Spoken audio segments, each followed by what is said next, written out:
পাঞ্জাবি এক ভাবির থেকে এই রেসিপিটা শিখে যখন বাড়িতে বানিয়েছি, তারপর থেকে কিন্তু সপ্তাহে অন্তত 3 দিন এই রেসিপিটা আমাকে তৈরি করতে হচ্ছে।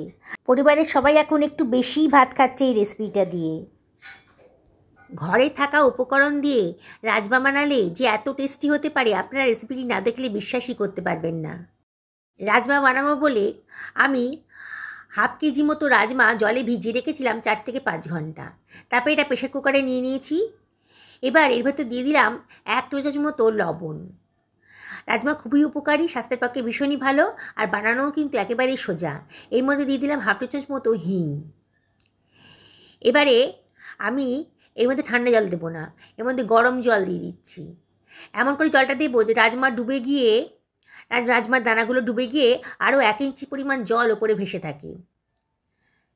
এবার সব কিছু ভালো করে মিশিয়ে নিচ্ছি। আমি গরম জল দিয়ে করছি, তাহলে তাড়াতাড়ি রান্নাটা হয়ে যাবে। এবার আমি 4টে সিটি দিয়ে নেব। কড়াইতে তেল গরম করে নিয়েছি, 2 টেবিল চামচ মতো সাদা তেল গরম করে নিয়েছি। এর মধ্যে দিয়ে দিলাম গোটা গরম মশলা আর হাফ টেবিল চামচ মতো গোটা জিরে। খুব সুঘ্রাণ একটা গন্ধ বেরোনো পর্যন্ত ওয়েট করতে হবে। তারপর দিয়ে দিলাম একটা মাঝারি সাইজের পেঁয়াজকে গ্রেট করে রেখেছিলাম, দিয়ে দিলাম। দিয়ে এবার ভালো করে একটু ফ্রাই করে নিচ্ছি। পেঁয়াজের কালারটা যখন চেঞ্জ হয়ে গেছে, তার মধ্যে দিয়ে দিলাম একটা বড় সাইজের টমেটো কুচি। একেবারে ঘরোয়া মশলা দিয়ে বানাবো। এর মধ্যে দিয়ে দিলাম 1 টেবিল চামচ মতো হলুদের গুঁড়ো, 1 টেবিল চামচ মতো ধনের গুঁড়ো, 1 টেবিল চামচ মতো জিরের গুঁড়ো, আর 1 টেবিল চামচ মতো লঙ্কার গুঁড়ো। লঙ্কাটা আপনারা নিজেদের পছন্দ মতো দেবেন। এবার দিয়ে দিলাম হাফ টেবিল চামচ মতো লবণ। এবারে এর মধ্যে দিয়ে দিচ্ছি আবারও হাফ টেবিল চামচ মতো হিং। হিংটা দিলে পরে কিন্তু রান্নার টেস্টটা বহুগুণ বেড়ে যায়, এই জন্য আমি রান্নাতে হিং দিচ্ছি। এবার অল্প জল দিয়ে মশলাটাকে একটু কষিয়ে নেব। জলটা দিয়ে দিলাম যাতে মশলাটা পোড়া না লাগে। আমি হাফ টেবিল চামচ মতো আদা রসুনের পেস্ট দিয়ে দিলাম। আগেই দেওয়া উচিত ছিল, আমি ভুলে গেছিলাম, তাহলে পরেই দিয়ে দিলাম। দিয়ে মশলাটাকে ভালো করে কষিয়ে নিচ্ছি। খুব ভালো করে কষাচ্ছি। দেখুন মশলার গা থেকে কিন্তু তেল বেরিয়ে এসছে, আর মশলার কালারটাও চেঞ্জ হয়ে গেছে, টমেটোগুলো একেবারেই গলে গেছে। এবারে আমি এর ভেতর দিয়ে দিচ্ছি সেদ্ধ করে রাখা রাজমাটা।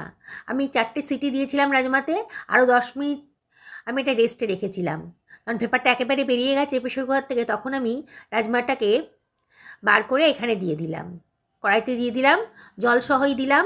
দিয়ে সব কিছু ভালো করে মিশিয়ে নিচ্ছি। বানানোটা একেবারেই সোজা, আর এটা খেতে কিন্তু সত্যি দুর্ধর্ষ। লুচি, রুটি, পরোটার সাথে, এমনকি ভাতের সাথেও কিন্তু দারুণ খেতে লাগে। 10 মিনিট মিডিয়াম টু হাই ফ্লেমে এটাকে ফুটিয়ে নেব, যাতে গ্রেভির যে স্বাদটা সেটা রাজমার মধ্যে ভালো মতো ঢুকে যায়।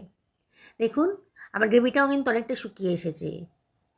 এবার আমি এর ভেতর দিয়ে দিচ্ছি 1 টেবিল চামচ মতো গোলমরিচের গুঁড়ো। দারুণ টেস্ট হবে, একবার এরম করে রান্না করে দেখুন। এবার এর মধ্যে দিয়ে দিচ্ছি 1 টেবিল চামচ মতো গরম মশলার গুঁড়ো, আর এর মধ্যে দিয়ে দিচ্ছি হাফ টেবিল চামচ মতো ভাজা মশলা, ধনে, জিরে, শুকনো লঙ্কা আর দারচিনি রোস্ট করে একটুখানি গ্রাইন্ড করে নিয়েছিলাম। একটু ধনেপাতা কুচি আর কাঁচা লঙ্কা চেরা দিয়ে দিলাম। গ্যাসের ফ্লেমটা একেবারে লো করে দিয়েছি। একটুখানি কসুরি মেথিও হাতে ডলে দিয়ে দিলাম। দারুণ টেস্টি হবে। সব কিছু ভালো করে মিশিয়ে নিচ্ছি। বন্ধুরা দেখলেন তো কত সহজেই এই উত্তরপ্রদেশের একটা রান্না তৈরি হয়ে গেল। আবার ঢাকা দিয়ে রাখলাম মিনিট 4-5 জন্যে রেস্টে। আমার কিন্তু হয়ে গেছে। বন্ধুরা রেসিপিটা ভালো লাগলে একটা লাইক করে দেবেন, সবার সাথে শেয়ার করবেন, আর কমেন্ট করে জানাবেন কেমন লাগলো আপনাদের। যারা আজকে আমার চ্যানেলে প্রথম, তাদেরকে রিকোয়েস্ট করব আমার চ্যানেলটা সাবস্ক্রাইব করার জন্যে। ফেসবুক থেকে যারা দেখছেন তাদের রিকোয়েস্ট করব আমার পেজটা ফলো করার জন্যে।